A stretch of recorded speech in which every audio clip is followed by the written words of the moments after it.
Video में मैं आपको क्या पढ़ाने वाली हूँ। तो आज इस वीडियो में हम समझने वाले हैं क्लास 8 का हिस्ट्री का चैप्टर 8 है ये, education under the British rule. ठीक है, तो देखिए इस चैप्टर में हम क्या समझेंगे। इस चैप्टर में अगर आप देखो हेडिंग में, तो हेडिंग में लिखा गया education under the British rule. तो हम यहाँ पे जो हमारी एडुकेशन सिस्टम था, ठीक है, और ये कब किस टाइम की बात हो रही है, ये हो रही है ब्रिटिश रूल। जब ब्रिटिश हमारे ऊपर रूल करते थे, इंडिया पे रूल करते थे, तो उस टाइम किस तरह की शिक्षा पद्धति थी, किस तरह के चेंजेस किए गए शिक्षा में, एडुकेशन में, तो उसके बारे में हम जानेंगे। ठीक है, और देखिए इंट्रोडक्शन में, क्योंकि देखिए चैप्टर का नाम है तो इंट्रोडक्शन में भी यही चीज़ लिखी गई कि हम एडुकेशन सिस्टम के बारे में जानेंगे और ब्रिटिश रूल के टाइम पे किस तरह से एडुकेशन सिस्टम थी।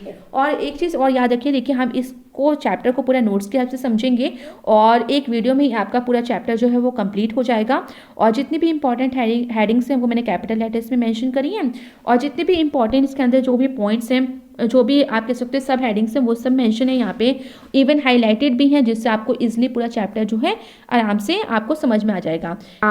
जो मेन हेडिंग जो अब स्टार्ट हो रही है वो है एडुकेशन इन प्री ब्रिटिश इंडिया। तो देखिए यहाँ पे जो हम शिक्षा की बात कर रहे हैं, तो यहाँ कौन सी शिक्षा की बात करें, प्री ब्रिटिश इंडिया, यानी वो टाइम जब ब्रिटिश इंडिया में नहीं आए थे, उससे पहले की क्या क्या सिस्टम था इंडिया में, किस तरह की शिक्षा पद्धति उस टाइम पाई जाती थी, जो एजुकेशन सिस्टम था वो कैसा था। और देखिए ये चीज़ें हमें कैसे जानने को मिलती हैं कि हाँ ब्रिटिश इंडिया से पहले के टाइम पे कैसी शिक्षा पद्धति थी, तो वो हमें कहाँ से जानने को मिलता है। तो वो चीज़ हमें देखिए विलियम एडम ने अपनी रिपोर्ट पेश की थी, विलियम एडम और विलियम आर्नोल्ड ने।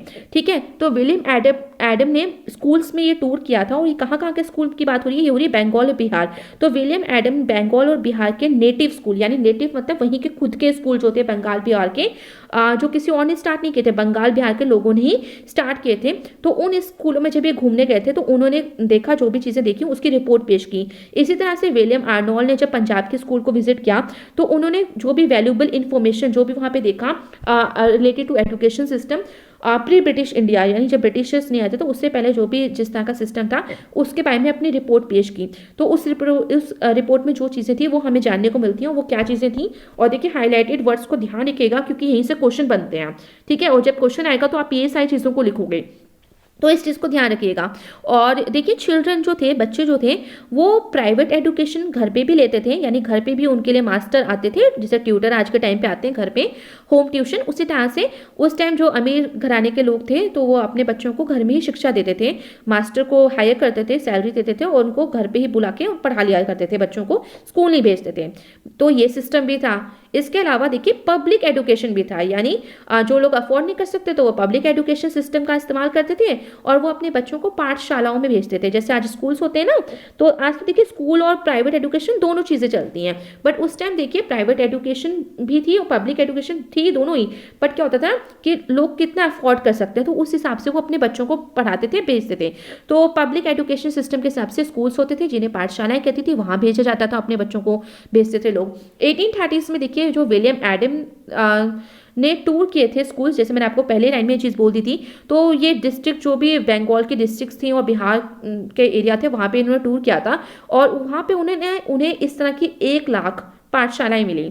अच्छा, हर एक पाठशाला में उन्हें 20 बच्चे, तकरीबन जो है 20 बच्चे मिले। अच्छा, ये पाठशालाएं जो थी, ये कौन कौन सेटअप करता था, कौन इसको मैनेज करता था, जो इसमें खर्चा होता था कौन करता था।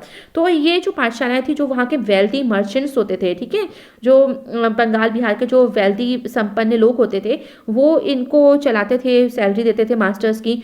और जो कम्युनिटी इटसेल्फ, या तो फिर जो कम्युनिटी जो खुद सोसाइटी के लोग हैं, वो मिला जुला के अपना जो है पैसे, अनाज जो थे, इस तरह की चीज़ों से जो मास्टर की फीस होती थी उसको दे देते थे। जो पाठशालाएं थी वो देखिए एक फ्लेक्सिबल सिस्टम जो एजुकेशन का था उसको फॉलो करती थी। और फ्लेक्सिबल सिस्टम में क्या क्या चीज़ें आ रही हैं, तो ये आ रही है कि यहाँ पे किस तरह के फॉर्मल स्कूल्स नहीं थे, जैसे आज के टाइम पे फॉर्मल स्कूल्स होते हैं, तो इस तरह के स्कूल्स नहीं होते थे, किस तरह के ड्रेसेस वगैरह का, यूनिफॉर्म का सिस्टम नहीं हुआ करता था। क्लासेस ओपन स्पेसेस में होती थी, किस तरह की कंस्ट्रक्शन की जरूरत नहीं पड़ती थी, बस सिर्फ जो ट्रीज हैं, है ना, पेड़, प्राकृतिक पेड़ पौधे हैं, उनके नीचे बिठा के ओपन, एक तरह से ओपन एरिया में जो है शिक्षा दी जाती थी। और इन टेम्पल्स में कह सकते हो, मंदिरों के जो गार्डन्स वगैरह होते हैं जो वहाँ पे, और या तो टीचर के होम पे ये तरह की शिक्षा जो थी वो दी जाती थी। चिल्ड्रन जो थे वो सिर्फ ज़मीन पे बैठा करते थे, उनके लिए कोई बेंचेस और चेयर्स नहीं होती थी। और स्टार्ट हो गई थी, और कौन से बच्चों के, जो किसान के